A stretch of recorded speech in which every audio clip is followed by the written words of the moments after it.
Hey, it's Amy Scott Grant, the spiritual ass kicker, and welcome back to part 5 of 6 in this 6-part series on self-trust. How are you feeling? Do you feel like you're able to trust yourself a little bit more than you were when you started this video series? As I look at you skeptically,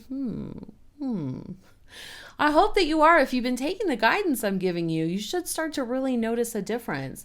And one of the key things, like one of the sort of benefits of building self-trust is that you actually have the opportunity to really grow and enhance your intuition. Now, this is one of my favorite things to do, is to help people to expand their intuition.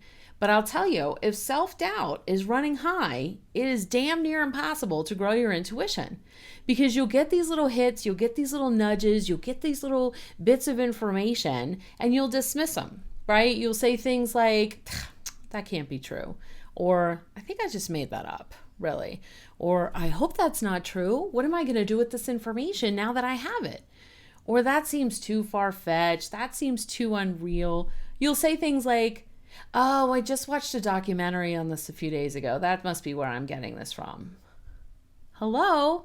So it makes it harder and harder for you to actually trust what you're getting. And if you can't trust what you're getting, you cannot share that intuition with other people. Oh my God. If you get a hit on something for your best friend, it doesn't matter how strong that hit comes across. If you doubt it, you won't even tell it to her.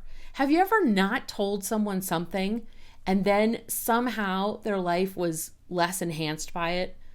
You know, like let's say you're at a friend's house and you're going to have dinner. And so the two of you are in the kitchen and cooking.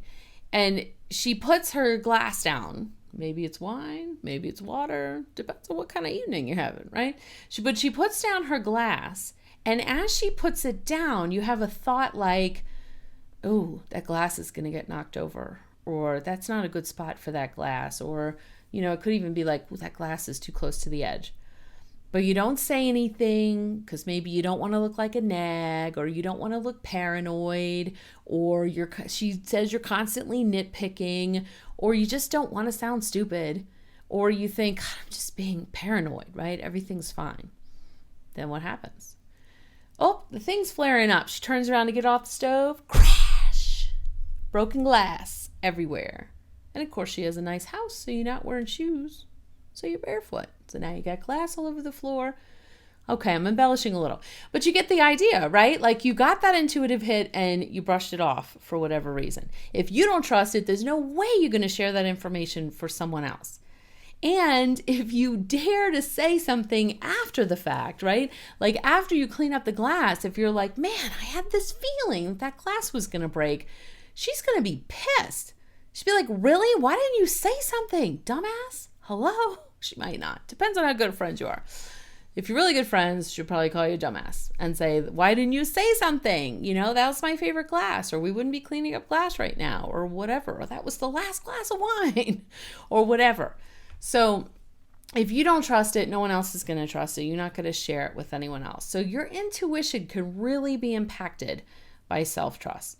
Now, come back and join me for Number 6, it's the last one. I'm going to share 3 more ways with you that you can grow your own self-trust. I'm in Colorado, so you could probably grow your own pot too, but I don't know anything about that, so I can't teach you. So let's talk about how to grow self-trust instead. See you there.